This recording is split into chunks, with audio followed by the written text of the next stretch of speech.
ছোট্ট সোনারা, তোমরা কেমন আছো? আমি জয়দীপা। তোমাদের জন্য আজ বলবো টিয়া পাখি টিকু আর ছোট্ট কুকুরছানা মালুর দুষ্টুমির গল্প। গল্পের নাম শান্ত থেকো।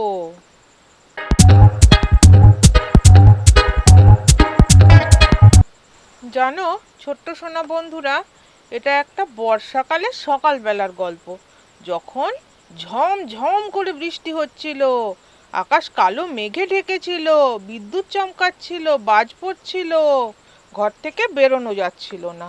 সেদিন কি হলো জানো? কুকুর বাচ্চা মালু, তার খুব শরীর খারাপ, গায়ে জ্বর, কারণ সে তার মনিবের কথা শোনেনি। এবার চলো, কি হয়েছে তোমাদের বলি একটার পর একটা।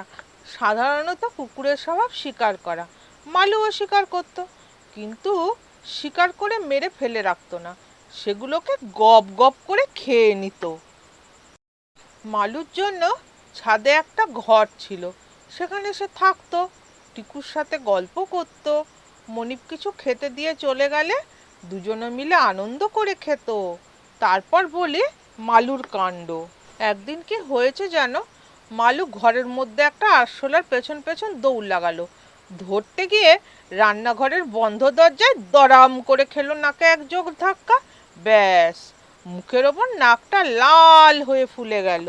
মালুর মনিব দেখতে পেয়ে ওষুধ খাওয়াতে গেল, কিন্তু মালু ওষুধ না খেয়ে ছাদে দৌড় দিল আর ঘেউ ঘেউ করে প্রতিবাদ করলো, আমি খাবো না। এইভাবে কিছুদিন ব্যথায় কষ্ট পেল। টিকু দেখতে পেয়ে ভীষণ বকা দিল মালুকে। আরেক দিন দেয়ালে মালু যা একটা টিকটিকি দেখতে পেয়েছে, আর যায় কোথায়, দৌড়ে গিয়ে লাফ মেরে বিছানায় উঠল, তারপর দেয়ালে ঝাঁপ দিল টিকটিকিটাকে ধরার জন্য। কিন্তু টিকটিকি ধরা কি অতই সোজা?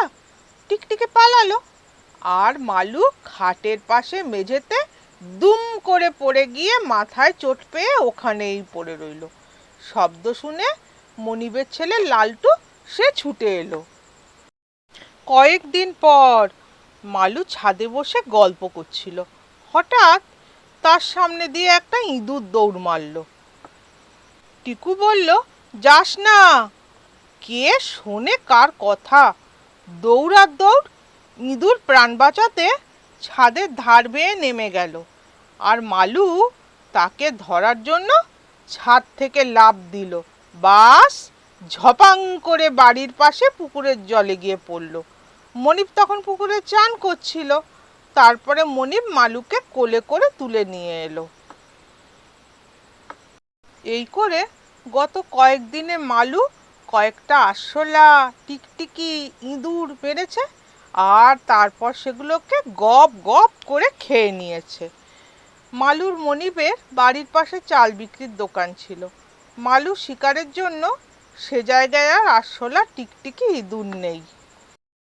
কিন্তু মালুর খুব শরীর খারাপ, সে বমি করছে। শেষ পর্যন্ত পশু চিকিৎসককে ডেকে মালুককে সুস্থ করা হলো। ডাক্তার বলে গেল, এবার থেকে চেইনে বেঁধে রাখুন, এরকম চলতে থাকলে আর বাঁচানো যাবে না। ব্যাস, তারপর লালটু মালুকে ছাদের এক কোণে চেইনে বেঁধে রাখলো। মালু বন্দি হয়ে গেল। রেগে গিয়ে ঘেউ ঘেউ করে প্রতিবাদ করতে লাগলো, কুই কুই করে কাঁদতে থাকলো ছাড়া পাওয়ার জন্য। টিকু এসে মালুকে বলল, বড়দের কথা না শুনলে এরকমই হয়, আর কার কত সময় আছে যে রোজ তোর দুষ্টুমি সহ্য করবে? ঠিক হয়েছে, বাঁধা পড়েছিস। ছোট্ট সোনারা, তোমরা তো খুব ভালো, তাই না? আমি জানি তোমরা এত দুষ্টুমি করো না। শরীর খারাপ হলে তেতো ওষুধ দিলেও খেয়ে নাও, বাবা মায়ের কথা শোনো, কি তাই তো? আর মালুকে দেখতে পেলে বলে দিও তো, যাতে সে এত দুষ্টুমি না করে, বড়দের কথা শোনে। আমার মিষ্টি সোনা বন্ধুরা, তোমরা এখান থেকে কি শিখলে বলো তো? বড়দের কথা শুনতে হয়। বড়রা যা বলেন তা ছোটদের ভালোর জন্যই বলেন, সেটা মেনে নিতে হয়। না মানলে, না শুনলে জীবনে খুব কষ্ট পেতে হয়। দেখো, ঠিক যেমন মালু কষ্ট পাচ্ছে শোনেনি বলে। ছোট্ট সোনারা, কি ভালো লাগলো তো গল্পটা? এবার টুকুস করে সাবস্ক্রাইব বাটন ও বেল আইকনে চাপ দিয়ে সাবস্ক্রাইব করে ফেলো চ্যানেলটা, যাতে পরের গল্পটা পোস্ট দিলে নোটিফিকেশন পাও। কি করেছো তো? আবার আসবো কিন্তু টিকুমালুর গল্প নিয়ে। ততক্ষণ পর্যন্ত সবাই খুব ভালো থেকো। টাটা।